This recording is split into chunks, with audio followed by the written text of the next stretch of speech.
श्री स्वामी समर्थ. स्वागत आहे तुमचं माझ्या यूट्यूब चॅनलमध्ये. आजचा दिवस तुम्हाला खूप छान सुख समाधानाचा आणि आनंदाचा जाऊ देत ही स्वामींच्या चरणी प्रार्थना करते आणि आज या नवीन व्हिडिओला सुरुवात करते. तर बघा मित्रमैत्रिणींनो, उद्या 22 जानेवारी वार गुरुवार आणि उद्याच्या दिवशी आलेली आहे आगी गणेश जयंती. तर या गणेश जयंतीच्या दिवशी आपल्याला गणपती बाप्पांची घरामध्ये खास विशेष सेवा पूजा जी आहे तर ती करायची आहे. कारण की का तर 22 जानेवारी वार गुरुवार आणि या दिवशी माघी गणेश जयंती असल्यामुळे या दिवशी गणपती बाप्पांचा जन्मदिवस म्हणून साजरा केला जातो. गणपती बाप्पांचा वाढदिवस म्हणून साजरा केला जातो. आपल्या हिंदू धर्मामध्ये गणपती बाप्पांना विशेष महत्त्वाचं स्थान आहे. प्रत्येक मंगल कार्य शुभ कार्य सुरू करण्यापूर्वी भगवान श्री गणेशांची पूजा जी आहे तर ती सर्वात प्रथम केली जाते. गणपती बाप्पा हे प्रथम पूजनीय आहेत. त्याचबरोबर हिंदू पंचांगानुसार दरवर्षी माघ महिन्याच्या शुक्ल पक्षाच्या चतुर्थी तिथीला गणेश जयंती साजरी केली जाते, ज्याला माघी गणेश जयंती, तिलकुंद चतुर्थी या नावाने सुद्धा ओळखलं जातं. या दिवशी प्रत्येक भक्तजन भगवान श्री गणेशाची विधिवत पूजा आराधना सेवा करतात. गणपती बाप्पांकडे सुख समृद्धीसाठी आणि कल्याणासाठी प्रार्थना करतात. कारण की या दिवशी साक्षात भगवान श्री गणेश आपल्या भक्तांना कृपा आशीर्वाद देण्यासाठी पृथ्वी तलावरती येत असतात. या दिवशी गणेश तत्व हे नेहमीच्या तुलनेपेक्षा कितीतरी सहस्रपटीने कार्यशील असते आणि म्हणूनच या दिवशी गणपती बाप्पांची पूजा सेवा आराधना उपाय केल्याने त्यांचा आशीर्वाद जो आहे तर तो आपल्याला मिळत असतो. माघ महिन्याच्या शुक्ल पक्षातील चतुर्थी तिथी ही 22 जानेवारी 2026 रोजी रात्री 2:48 सुरू होत आहे आणि जी 23 जानेवारी 2026 रोजी रात्री 2:28 संपणार आहे. म्हणून उदय तिथीनुसार 22 जानेवारीला वार गुरुवारला ही माघी गणेश जयंती जी आहे तर ती साजरी केली जाणार आहे. यावेळी गणेश पूजनाची वेळ 22 जानेवारीला गुरुवारी सकाळी 11:28 सुरू होईल ते दुपारी 1:42 असणार आहे. म्हणजेच गणरायाची पूजा करण्याचा जवळपास 2 तास शुभ मुहूर्त असणार आहे. या काळामध्ये तुम्ही गणपती बाप्पांची प्राणप्रतिष्ठा पूजा सेवा करू शकता. गणेश चतुर्थीला सर्वजण म्हणजेच अगदी लहान मुलांपासून ते मोठ्यांपर्यंत सर्वजण या दिवशी व्रत उपवास करत असतात. त्या गणेश जयंतीला व्रत करायला विशेष महत्त्व आहे. या दिवशी व्रत केल्याने गणपती बाप्पांच्या कृपेने जीवनातील सर्व अडचणी अडथळे समस्या ज्या आहेत तर दूर होतात. सुख शांती समृद्धी ऐश्वर्य प्राप्ती होते. त्याचप्रमाणे सर्व मनातील इच्छा मनोकामना देखील पूर्ण होतात. गणपती बाप्पांचा आशीर्वाद आपल्याला मिळत असतो. तुम्हाला माघी गणेश जयंतीला व्रत करताना एक महत्त्वाचा नियम पाळायचा आहे. तो म्हणजे प्रत्येक वेळी आपण गणपती बाप्पांचा उपवास करत असतो. दिवसभर व्रत करून संध्याकाळी चंद्राची पूजा करून हे व्रत सोडत असतो. त्या व्रताचं फळ आपल्याला प्राप्त होतं, परंतु त्यामागे गणेश जयंतीच्या दिवशी चंद्राची पूजा करायची नसते. चंद्राकडे बघायचं सुद्धा नसतं. या दिवशी जर आपण चंद्राकडे बघितलं तर त्याचे विपरीत परिणाम जे आहेत तर ते आपल्याला भोगावे लागत असतात. आपल्या आरोग्यावरती त्याचे वाईट परिणाम होत असतात आणि म्हणूनच या दिवशी चुकून सुद्धा चंद्राची पूजा करायची नाही किंवा चंद्राकडे आपल्याला पाहायचं सुद्धा नाही. फक्त दिवसभर व्रत करायचं आहे. गणपती बाप्पांचं ध्यान स्मरण करायचं आहे.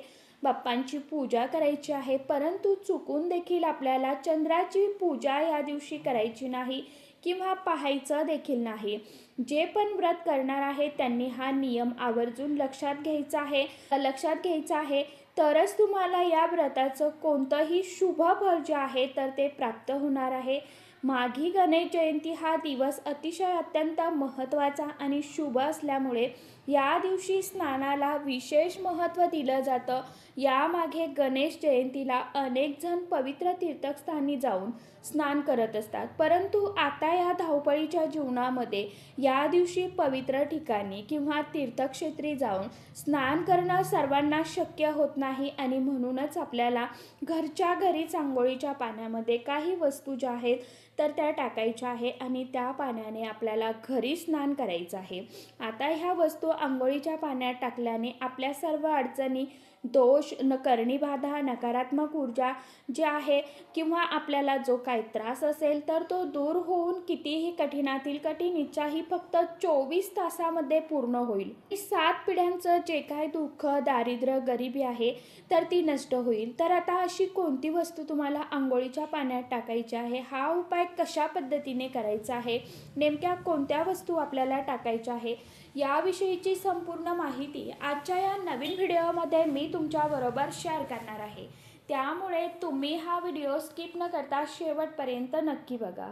चॅनलवरती तुम्ही जर हा व्हिडिओ पहिल्यांदा बघत असाल तर चॅनलला आवर्जून सबस्क्राईब करा आणि असेच नवनवीन माहितीपूर्ण व्हिडिओ बघण्यासाठी समोरील बेल आयकॉनलाही प्रेस करा. त्यामुळे काय होईल, जेव्हा कधी मी नवीन व्हिडिओ अपलोड करेल तर सर्वात अगोदर त्याचं नोटिफिकेशन तुम्हाला मिळेल आणि तुम्ही एकही व्हिडिओ मिस करणार नाही. तर बघा मित्रमैत्रिणींनो, हा उपाय आपल्याला उद्या गुरुवारी म्हणजे उद्या सकाळी करायचा आहे. गणेश जयंतीच्या दिवशी घरातील अगदी लहान मुलांपासून ते मोठ्यांपर्यंत सर्वांनी मी तुम्हाला जी वस्तू सांगणार आहे तर ती आंघोळीच्या पाण्यामध्ये टाकायची आहे आणि स्वच्छ स्नान करायचं आहे. कारण की गणेश जयंतीच्या दिवशी, गणेश जयंती या शुभ तिथीला स्नान, दान, जप, होम हवन केल्यास विघ्न हरता भगवान श्री गणेश प्रसन्न होऊन तुमच्या जीवनातील सर्व समस्या, अडथळे, अडचणी दूर करतात अशी देखील धार्मिक मान्यता आहे. विघ्न विनायकांची कृपा दृष्टी सदैव आपल्यावरती, आपल्या कुटुंबावरती राहते आणि म्हणूनच या दिवशी स्नानाला खास, विशेष, अनन्यसाधारण असं महत्त्व आहे. या दिवशी आपण प्रत्येकजण व्रत करून आपल्या इच्छेनुसार, श्रद्धेनुसार गणपती बाप्पांची पूजा, सेवा, आराधना करत असतो आणि अशा वेळी बाप्पांचा आशीर्वाद प्राप्त होण्यासाठी आपलं शरीर, मन, आत्मा हा शुद्ध आणि पवित्र असायला हवा, तरच आपल्याला बाप्पांचा आशीर्वाद हा मिळत असतो. म्हणून खास करून या दिवशी स्नानाला विशेष महत्त्व दिलं जातं. ही वस्तू जर आपण आंघोळीच्या पाण्यामध्ये टाकून स्नान केलं तर पुण्यप्राप्ती होते आणि सर्व दुःख हे दूर होतात असं म्हटलं जातं की म्हणूनच तुमच्या आयुष्यामध्ये काही अडचणी, अडथळे असेल, संकटे असतील, वारंवार कोणती ना कोणती संकटं तुमच्यावरती येत असेल तर मग ती संकटं पैशाची असतील, शारीरिक, मानसिक किंवा तुमची इतर कोणतीही महत्त्वाची कामं पूर्ण होत नसेल, कोणतीही गोष्ट तुमच्या मनासारखी घडत नसेल, कोणतीही इच्छा तुमची पूर्ण होत नसेल तर हा उपाय तुम्ही नक्की करून बघा गणेश जयंतीला. कारण गणपती बाप्पा हे विघ्नहर्ता आहेत, सुख करता, दुःखहर्ता आहेत, परंतु त्यासोबतच इच्छापूर्ती देवतासुद्धा आहेत. म्हणूनच आयुष्यामध्ये एखादा शत्रू असेल, शत्रूमुळे तुम्हाला वारंवार त्रास होत असेल, तर शत्रू तुम्हाला समोरून त्रास देत असेल, आता हा शत्रू गुप्त असेल आणि तुमच्यावरती गुप्तवार करत असेल तर असा हा शत्रू त्रास दूर होण्यासाठी सुद्धा हा उपाय अतिशय अत्यंत प्रभावी मानला जातो. हा उपाय केल्याने गणपती बाप्पांच्या कृपेने आपल्या प्रयत्नांना यश मिळते, नशिबाची साथ मिळते आणि आपल्या मनातील इच्छा, मनोकामना पूर्ण होतात. तसेच घरातील गरिबी, दुःख, दारिद्र्य दूर होत असते. आता हा उपाय करण्यासाठी तुम्हाला उद्या सकाळी म्हणजेच गुरुवारला गणेश जयंतीच्या दिवशी सकाळी लवकर उठायचं आहे. उठल्यानंतर आपल्याला आपल्या घराची आपली जी काय सकाळचं पारोसं आहे, झाडलोट आहे तर ते करून घ्यायचं आहे. त्यानंतर आपल्याला स्नान करायचं आहे. स्नान करण्याच्या पाण्यामध्ये एखाद्या पवित्र ठिकाणी जाणं जर शक्य असेल जवळपास कुठे तर तिथे आवर्जून जावा किंवा मग तुम्ही घरच्या घरी ह्या वस्तू ज्या आहेत तर त्या टाकायच्या आहे. आता तुमच्याकडे जर पवित्र गंगा नदीचं पाणी असेल, तीर्थ असेल तर ते तुम्ही तुमच्या आंघोळीच्या पाण्यामध्ये टाकण्याचा प्रयत्न करायचा आहे. तुमच्या घराजवळ अगदीच नदी नसेल तर मग आंघोळीच्या पाण्यामध्ये तुम्हाला मी काय ज्या वस्तू सांगणार आहेत तर त्या टाकायच्या आहे. या दिवशी स्नान करण्यासाठी तुम्हाला सकाळी लवकर उठायचं आहे. स्नान करण्याचा जास्तीत जास्त ब्रह्ममुहूर्तावरती प्रयत्न करायचा आहे. कारण या वेळेला सर्व देवी देवता ज्या आहेत तर त्या स्नान करत असतात. वातावरणात ज्या काही सकारात्मक लहरी असतात तर त्या खूप जास्त प्रमाणात कार्यशील असतात. म्हणून ब्रह्ममुहूर्तावरती आपण जे पण काम करतो तर किंवा उपाय करतो तर त्या उपायांचं आपल्याला निश्चित फळ जे आहे तर ते प्राप्त होतं. कारण ज्योतिषशास्त्रानुसार ब्रह्ममुहूर्तावरती आपण जी काही सेवा, उपाय करतो तर देव आपल्याला म्हणजे ब्रह्मांड आपल्याला त्या उपायांचं निश्चित फळ प्राप्त करून देत असतात. म्हणून शक्य असेल तर त्या वेळेमध्ये तुम्ही स्नान जास्तीत जास्त करण्याचा प्रयत्न करा, किंवा मग तुम्ही रेग्युलर समजा ज्यावेळी स्नान करणार आहे त्यावेळी ह्या वस्तू आंघोळीच्या पाण्यामध्ये टाकण्याचा प्रयत्न करा. आता बघा, त्या दिवशी तुम्हाला आंघोळीच्या पाण्यामध्ये थोडंसं पंचगव्य टाकायचं आहे. हिंदू धर्मशास्त्रानुसार पंचगव्य हे गायीच्या 5 वस्तूंपासून बनत असतं आणि गणेश जयंतीच्या दिवशी जर आपण आंघोळीच्या पाण्यामध्ये पंचगव्य टाकून स्नान केलं तर व्यक्तीच्या सगळ्या अडचणी अडथळे दूर होतात आणि मनातील प्रत्येक इच्छा ही पूर्ण होते. ज्या प्रकारे गायीला अतिशय पवित्र मानलं जातं तसंच आपलं शरीर हे सुद्धा पवित्र होत असतं. आपल्याला जर काही नजरबाधा असेल, शत्रूंचा त्रास असेल किंवा आपल्या आयुष्यात काही अडचणी असेल तर त्या नक्कीच दूर होत असतात. म्हणून तुम्हाला थोडंसं पंचगव्य जे आहे तर ते टाकायचं आहे. त्याचबरोबर तुम्हाला गाईचं कच्चं दूध थोडंसं टाकायचं आहे. चिमूटभर हळद देखील टाकायची आहे. आता हे पंचगव्य तुम्हाला कुठं मिळणार आहे तर पंचगव्य स्वामींच्या केंद्रामध्ये किंवा मग जिथे कुठे धार्मिक आपलं पूजेचं साहित्य मिळतं तर तिथे तुम्हाला ते मिळून जाणार आहे. तुम्ही तिथून घेऊन या आणि ते तुम्हाला टाकायचं आहे. किंवा मग आता ज्यांनी व्हिडिओ लेट बघितला त्यांच्याकडे जर नसेल, तुम्ही दिवाळीमधलं जर असलं तर ते टाकू शकता, किंवा मग आता तुमच्याकडे जर नसेलच तर तुम्ही थोडंसं कच्चं गाईचं दूध आणि हळद जे आहे तर ते टाकायचं आहे. गंगाजल जे आहे तर ते सुद्धा टाकायचं आहे आणि त्या पाण्याने स्वच्छ स्नान करायचं आहे. परत थोडेसे पांढरे तीळ जे आहेत तर ते पांढरे तीळ टाकायचे आहे. एरवी आपण काळे तीळ टाकतो, परंतु उद्याच्या दिवशी काळे तीळ आपल्याला टाकायचे नाही आहे, तर पांढरे तीळ जे आहे तर ते आवर्जून चिमूटभर टाकायचे आहे आणि त्या पाण्याने स्नान करायचं आहे.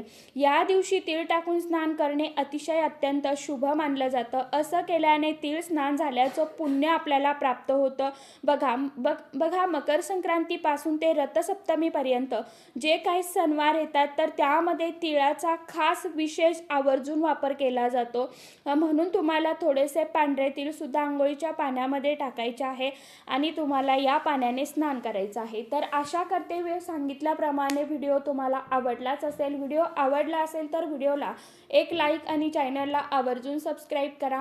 तर चला, आजच्या व्हिडिओमध्ये इतकीच माहिती होती. कशी वाटली नक्की सांगा. व्हिडिओ आवडला तर चॅनलला आवर्जून लाईक, शेअर, सबस्क्राईब जरूर करा. परत भेटूया नवीन माहितीसोबत, नवीन व्हिडिओंसोबत. तोपर्यंत सर्व माझ्या यूट्यूब परिवाराला श्री स्वामी समर्थ.